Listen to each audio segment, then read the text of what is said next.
Thanks, Vaynant. Okay, good morning, everyone. All right, just a quick summary of the South African Council for Natural Scientific Professions. Yes, we are the National Registration Regulation Authority for Science in South Africa. We are created by an Act of Parliament. Now, Vaynant, in terms of your discussion, I think what's important for you all to recognize is that the discussion of a professional body cannot be crossed over and put in the same category as a national regulator. A national registration authority has certain powers in terms of legislation to act even legally against people, where we actually can use tribunals which are recognized by the legal processes, whatever have you, for disciplinary purposes. And if there's an act of parliament that says you need to register with your statutory body, for example, like EXA, if you're an engineer, or SACNES, if you're a scientist, you need to do so. So what are we creating here, and what is Vaynant trying to head towards? He had a chat to me prior to this, therefore I'm a little bit aware of it. The important point is that this is setting up a community of practice where we recognize each other working in the space. Now, I use the word we. I was an advisor on energy for Parliament for a couple of years, so I was somewhere there at one point in my life. Now, the important point of actually creating this body is that you need obviously stakeholder buy-in, firstly. All of us sitting in this room have or were at some point involved in energy, or energy advice, or energy research, or whatever. Do we recognize each other? How do we recognize each other? Do we recognize each other in terms of categories? Like you specialize, say, with homes, you specialize with industry, you specialize with carbon tax. That categorization is important. So when you create such a body, you need to be able to say, well, let us understand what it is we want to achieve in terms of this body, okay? The important point is also take a walk one step at a time. Create a sense of trust among each other as to how this body has to work. Now, we have 53 voluntary associations aligned to us. Some people call them professional bodies, but yes, they are voluntary associations, as you pointed out. The reality is that, yes, eventually a professional designation is an important step forward to assist in terms of identification, in terms of getting industry to buy in.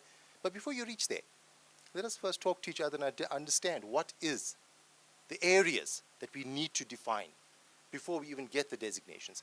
And those areas are only going to be defined by the experts working in the different areas, different spaces. Of course, the other thing I want to say in terms of experiences is don't overanalyze the situation. Don't overly structure it, because you're going to find, I'm a chemist, right? Okay, inorganic chemist, by the way. Electroanalytical inorganic chemist. And I can go on subdividing like that.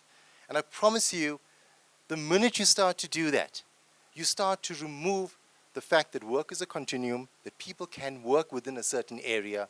So in terms of your discussion, in terms of your ability to create such a body, you know what? The point of the matter is there has to be a degree of trust among each other. You're never going to over-regulate somebody that you are only allowed to fix this one plug and nothing else. Right? Remember that, which is actually what happens.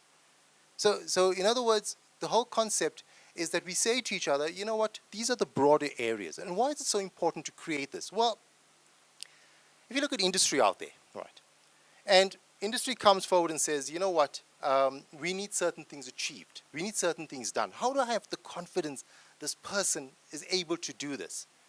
Now, for SACNES, how they do that is they say, okay, fine, you're registered in a field of practice, okay? And that field of practice is, for example, environmental science, right? Just use that as an example. And then they say, well, if you're an environmental scientist, it means that you can cover these 15 areas. And the answer is yes and no. Yes, I'm an environmental scientist. No, only can cover 3 of those 15 areas. Why? Because I'm bound by a code of conduct. I myself, as a professional, will tell you what I can do. The rest of the 15 areas, well, they are the experts, and I can give you a recommendation for the guys in that. And that's what's important about this, is that sense of self-respect and within ourselves. Now, what is important about this? When you create such a body, right, a professional body, you will create your professional designations, but you've got to remember that within those designations, if someone misbehaves, what is your authority or power? Okay, this is not a statutory body you're creating. So you cannot like in my case, I can phone my lawyers, right? And I can say, right, this guy didn't comply with this act, this legislation, this, bang, let's go, right? You guys are going to say, well, let's have a discussion among ourselves, and we take a decision to not register the person any further, or deregister the person. That's what you can do. There's going to be people out there who's going to say to you guys, you know what, this body is of no interest to me whatsoever. Therefore, I'm not going to bother to register with you guys. You know why? Guys, I got businesses worth a couple of million a year.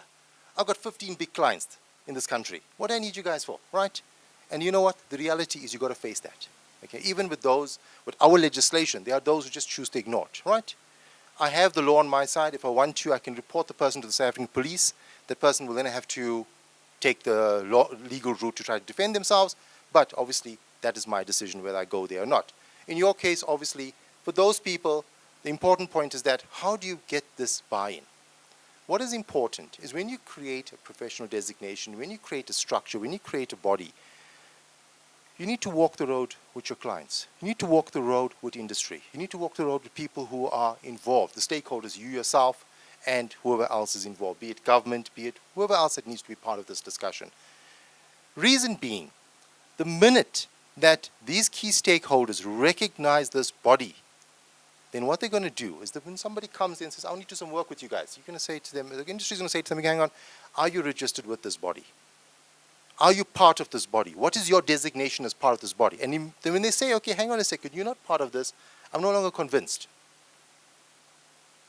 And of course, brand awareness is important. Okay, a lot of people ask me, why don't we as SACNAS do much more? Hold on a second, we're a national regulator. We're not here to promote the sciences in that sense. We're not here to say how much we can do for you. We have to enforce a piece of legislation. You, on the other hand, need to promote such an arrangement if you all want to head towards a particular point. If industry says, I'm not going to employ anyone who's not registered with this body, well, that's what you achieved. And once the brand starts to pick up, then you're going to find that industry is going to say to you guys, hey, hang on. You know what? These people are really worth something in the market. Then you start being able to command far higher fees. I always use the example of the Chartered Accountant, CASA. I'm sure you'll heard the title. It's not a statutory body. It's a professional body. Okay? A professional body that's so highly recognized around the world that those guys command among the highest fees in the world in terms of their salaries. And who are these guys? They're sitting in 4-year degrees just like you and I, most of them. Okay? And because they have their 4-year degrees, it just so happened they did accounting, and you guys did maybe engineering or science or something of the sort, right? And but those guys get paid sometimes a couple of times what our scientists get paid. And we all know that. And why? Because they became or associate themselves with a brand that's so highly recognized that nobody wants to talk to you unless you have that brand in terms of going forward. Now I have a piece of paper in front of me and I should look at it every now and again. I also figured where I'm going. Okay, so what about the objectives to prioritize? Well, obviously, the first question you've got to ask yourself is what is the question, what is the problem that you are addressing by trying to create this body, okay? You need to understand that question, you need to know what it is, and you need to be able to say what are the possible solutions, okay? The scope, right? Who does this body represent, okay? Cleaner technology. So I am the guy who has to clean up the space here. And I use the latest vacuum cleaner. So I'm using the latest technology, guys. I should be part of this body. It's for you to decide. You with me? So you need to draw your scope as to how far you go. Is it only the professional graduates? Or is it somebody who's working in a specific space? But of course, what I'm trying to say to you guys, don't exclude people. People have been working in this space. People are going to be afraid because why? You're creating something that they say, you know what, guys, I got a degree in science. You know what, this is all engineers.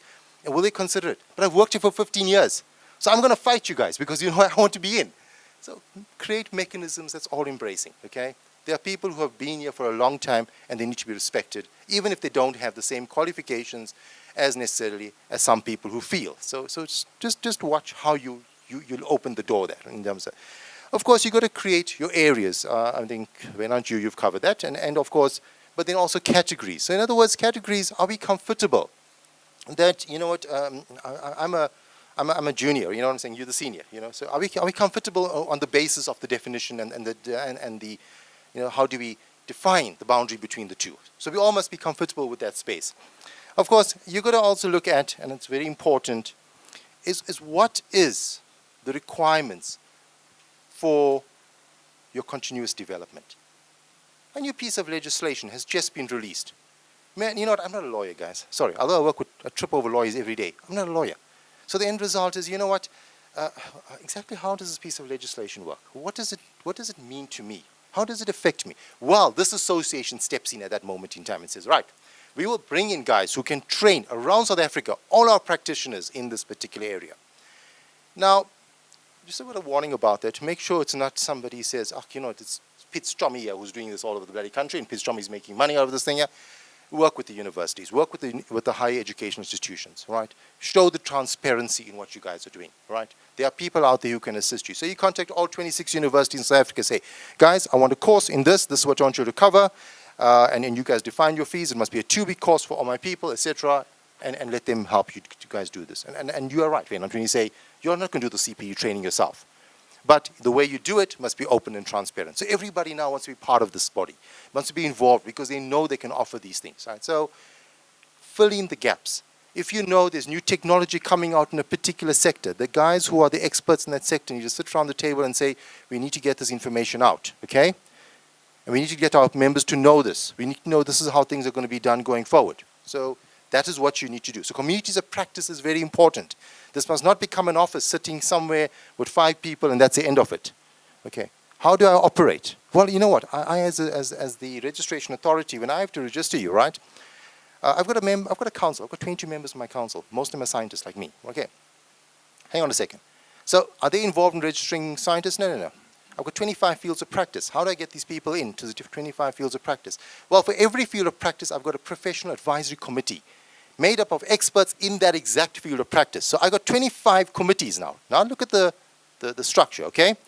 Those committees range from about 3 people to about 7 people, depending on the field of practice, right?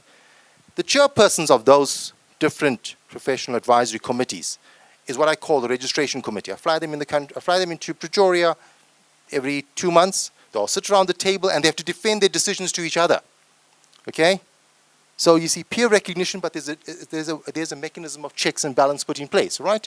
So they discuss it with each other, they talk to each other, they help each other, and they, of course, they disagree with each other, it doesn't go through. Then it has to go to council. The council sits there being appointed by the minister, and they decide, okay, we agree or disagree with this decision, okay? So can you see the levels of structure? And you can see the number of people that's involved. You just count it 25 times 5 on average. That's just the people who decide who gets in, who gets out. So this is not going to be a body that just, you know, Wayne Hunt, as he says, well, your lecturer's chairperson, of course, he'll mostly provide the admin service, you know. Whether he's a chairman or not is beside the point. You all must decide among yourselves. But it's going to be massive. It's going to be massive in the sense that every one of you have to be involved and take a role. Okay. Also, what about discipline? I mean, the thing is this here, there has to be a regulation component. You have to have a code of conduct. And the code of conduct will say something like, you will not do work for which your training or your qualification doesn't allow you to do work. And that's one important. And you guys are welcome to have a look at our code of conduct. I can share it with you anytime. So you guys got to put together a code of conduct, okay? But of course, you got to also put together mechanisms how to police this code of conduct because people are going to take you to court. And you better be ready for that. So if they're going to take you to court, how is it structured, protected, whatever have you, right? So in other words, mechanisms that are, again, open and transparent. So let's give it some thought, right? How are we going to do this? And of course, you can talk to SACWA and different bodies and decide what's the best way to manage these things. Because quite frankly, if you say I broke the code of conduct, and I can prove to you that although I'm a chemist, I was at one point appointed to head a group of 35 physicists. So what makes me capable or able to do that? Are you guys with me? So you where I'm coming from. So as a scientist, you could also ask yourself, if you move out of your space, are you able to move out of that space? Okay? Just play it out in your mind, you know. These are the kind of things you think about, right? Okay, obviously, I did mention stakeholder management, but what I'm trying to say here is start with a very simple concept or word, and that word is enable. The whole concept of creating this body is to enable the sector, okay? It's not to create a national regulation authority, because that the line department will create by a piece of legislation if they so wish to do so. This is not that. This is an enabling body. And to enable you in your sector, to enable you to benefit from being part of this thing. So, thank you very much. There's my words.